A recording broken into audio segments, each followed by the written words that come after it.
Hey, what's up guys? You already know who this is, so I don't have to explain. I love World of Tanks. I've done videos about it. I've really appreciated the game. So I've been playing this game for about 3 years before I stopped. I've been really sad when I stopped World of Tanks because I thought it was just... There was a lot of reasons why I stopped. So I'm going to give you the top 3 reasons why I stopped playing World of Tanks. Okay, you take an SPG, you're like, yeah, this is gonna be fun. I can't wait to pwn those noobs. You click the battle button, boom, you're in Himmelsdorf. Haha, it's 51 in Himmelsdorf, boom. Yeah, that's the problem. Himmelsdorf, you get stuck and you can't do a thing as an S51. Why is this happening, World of Tanks? CSGO knows how to do this. They offer you maps to select, they offer you maps to deselect, they offer you maps that you're gonna select and deselect if you're gonna be playing competitive. It just makes sense. If you're gonna be playing competitive, therefore you're trying to beat people, you're trying to do well, you're trying to get stats, you're trying to win, you're trying to make money. Yeah, you should have the option to select or deselect maps. It just makes sense. So, I'm going to give a critical suggestion. If you don't offer suggestions or have an idea of what they could do to improve a certain situation, what you're doing is you're criticizing to criticize. I am trying to be constructive here. So, here are my suggestions. Is to do like CSGO. Have every single map and select the maps that you want to select or deselect. The problem with that though is that there's a lot of maps. So, I don't know how that would work. And then again, World of Tanks wants to have it so that you actually aren't 100% certain what map you're going to get. Even if you knew exactly what map you're going to get, you don't know which side you're going to spawn on. So it's a little bit harder even then. You can't be 100% certain. And so what I suggest in that case is maybe you have to select like 3 different maps that you're going to get. You need to get these 3 different maps.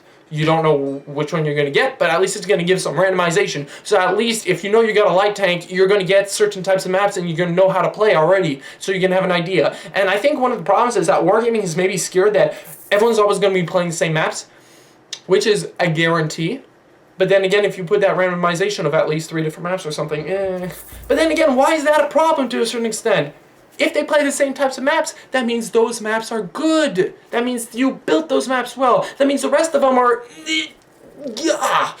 Dragon Valley. Seriously, Dragon Valley. You spawn in that map with a heavy tank on the bottom of the hill. You're like, yes, I'm going to get on the top of the hill in 5 minutes. The battle lasts 15. A third of the time you're climbing the mountain. That's a pain. That's a pain. It's a massive pain. Then you would get maps where you get only light tanks or only heavy tanks. Yeah, but you would optimize your system to have the algorithm choose different types of classes. It just makes sense. And you already have that. So I don't understand why they don't do that. It's a lot of a pain when you don't even know what type of map you're going to get. You get a bunch of SPGs. That's the biggest and easiest one to explain. But for instance, you get a T95 TD and you spawn in the middle of the field. You know what? You're done. You just need one light tank to flash you. You're done. You can't do a thing. An SPG will bomb you from the top. You can't do a thing. I've had a few maps like that, a few matches like that where I spawn and I'm dead already. I know it. I have cover. I'm going to have to stay behind cover for the entire game because I can't peek because there's that one light tank on the other side of the map which is just light me and I can't do a thing to hide or to go anywhere else. So I have to sit there while artillery is trying to hit me and then once in a while they do get lucky, destroy my tracks and kill my commander. Yeah, and that's just because I spawned on the wrong side of the map. That's the problem. So I don't appreciate that, but I think there's things that can definitely be done to redact to that. Alright, second element, the amount of tanks there are in the game. So there's like a few hundred types of different tanks, which is good. It's sort of cool. It's an idea. But just like Battlefield, Hardline specifically, where they introduced so many different weapons. No weapon was cool though, besides the M16 and like the AK. Those are like the only 2 weapons you could use because all the other ones were inferior. They were less rapid, they had less accuracy, less armor penetration. They were just less good in general. They were cool because they looked different and they had different sound effects and different kicks. But that's about it. The other ones were better in just about every other way. And that's the problem, is that there are so many different tanks that are coming out. Each separate nation has a certain strength and weakness and have different powers for each class. But ultimately, a Chinese tank might probably be just about the exact same thing as a Russian tank, except that it's going to be less armor, less penetration, and have a little bit more camo. So yeah, you play differently, but ultimately it has like 3% difference on one thing and it's weaker 10% on the two other things. And it's the exact same vehicle. Oh, it looks nice. And it has a different letter at the end of it just to make sure you know it's not the Russian version. But that's about it. You're just creating the same thing twice. And that's a problem. Because you're just increasing the amount of content in your game without increasing the quality of the content. Either way, you just can't try to fill in as much content as you want in there and just think, oh, it's going to make the game better. No, World of Warcraft tried to do the same thing. They just kept on getting DLCs every single time out there, and the DLC made it that the previous version was weaker, and that you had to get the DLC to even be competitive anymore. And it just added more content without actually adding anything new or interesting. That's the problem. Optimize for the vehicles, not try to get more vehicles. Just try to optimize what you already have to make sure that everything is different and unique in its style.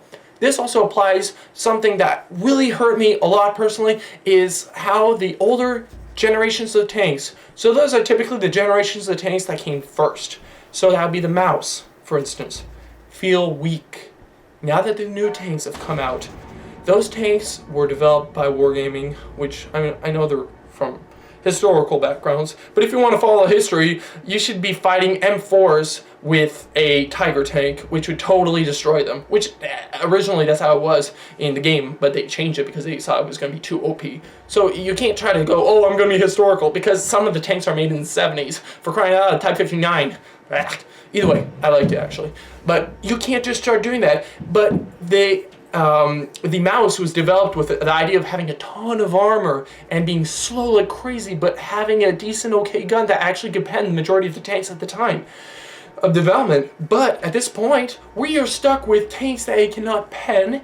It is slower than other vehicles. Yes, it has the highest HP, and oftentimes if you are going to see them in Clan Wars, they're just there to die on a bridge and stop their push. That's about what they're going to be doing. They don't really have much armor. Well, unless that, or they're going to try to defend the cap. They're going to rush cap, and they're just going to defend it. And that's a good idea, but that's about all that you're going to do, because the older generations of vehicles are oftentimes weaker. And you might say, hey, this one vehicle is actually pretty good. It's just the entire line sucks. Yeah, are you going to go the entire line to get to the last tank, the tier 10 tank, and actually find out, oh, it's the only good tank in the line? That's not cool. That's not cool. Especially since it's probably going to be a derivative of another tank. Also, something else that I thought that affected me personally is I really did not appreciate is how I felt like the French tanks were just weakened a lot when the American autoloaders came out, because the French autoloaders were pretty good. They had good damage, but you couldn't really shoot on the run too much. And then you get the American autoloaders that shoot on the run. They have, in general, they're a harder line to get up, but once you get to tier 9 and 10, they're actually really powerful tanks. And I'm here fighting my bat chat with against one of them, and I'm always like, I'm getting destroyed. I have the tank that shoots a little bit slower than them, has a little bit less penetration, doesn't have accuracy on the move, has less armor, or just about the same amount of armor, although I do have a slant, and is just about weaker in every element. That's not cool. That's not cool. So that's my second thing. And as I said, that's my suggestion, is I think they can optimize every tank. And here's my last one, okay? This is the biggest thing that made me stop World of Tanks, is matchmaking. I want there to be a matchmaking based on skill. And, like, this is going to be making maybe a bunch of people rage, but, like, for instance, I'm joining a match, and I'm here, I'm a tier, let's say, I'm a tier 7. All right, and I look, and I have all the mods, so I can tell people's ranks and skill and whatever else. And I look at the top player. There's only one tier 9 on each side, so you know it's the guy that you're expecting to be holding the weight. He has 2,000 battles, and he has a 38% win ratio. That's tomato level. That is trash. Like, translated into CS:GO terms, that's like Silver Elite Master. Actually, no, that'd be Silver 1. Ugh. Either way, it's really bad. That guy's the one that's supposed to carry our team. I look on the other side, the guy's purple. He's a 53% win rate. Right off the bat, we have a way less chance of winning. Not my fault. I can be the best player in the world. But the guy is bad. He's just bad. He just doesn't know what to do. And that's the problem. Also, I look at my whole team. They're a bunch of tomatoes. Even if I'm top player, my team's a bunch of tomatoes. I look at their side, and they got a bunch of blue and purple players that have 52, 53, 54% win ratios. And then they got platoons. So I'm like, yes, I'm going to die. See, that's not my fault. There's nothing I could have done to make my chances higher besides platooning, maybe. But then again, if I want to have the best chances of winning, I have to have a OP tank. You know, those stupid tier 8 premium vehicles that everyone hates, you know, and they're OP, and they keep on nerfing for some reason, so that you have to buy the new tanks. Because the new tanks are not UP. So, like, you have to buy the T-34, while the Type 59 used to be as powerful in its own style, but they keep on nerfing the Type 59 slowly and slowly, because they'll force them to buy the new tanks. Either way. So yeah, it's a problem because you have to buy or only use OP tanks that are oftentimes premium vehicles, and then you get people that are just stat padders. So this guy, free XPs, using his IS6, I mean, he free XPs his way all the way up to the IS7, but he's a horrible tier 10 player. The only thing he's good at is the one tank that he has 3,000 battles on 4,000 total, and it's in the IS6. He has all his crews maxed out, he has all the perks, he has everything, which he deserves if he played enough, but that's the only tank he's good at. He's good at nothing else. He's trash. But since he's good at that, his stats look superb. But he's a bad player. So, rank should be determined on either the internal ranking system, Win 8, or some noob meter or something like that, so that you're only fighting players of your own skill level. It's so much more satisfying when you're fighting there and you're not just there sitting and this guy is like in the middle of a field shooting some random target out there and you're just shooting him. He doesn't realize till he's dead. That's not satisfying. That's just like damage, XP, and that's about all you're doing. You're grinding money. And then you die because your team is a bunch of retards, and that's a problem also because there is no satisfaction in knowing that you have no chance to win.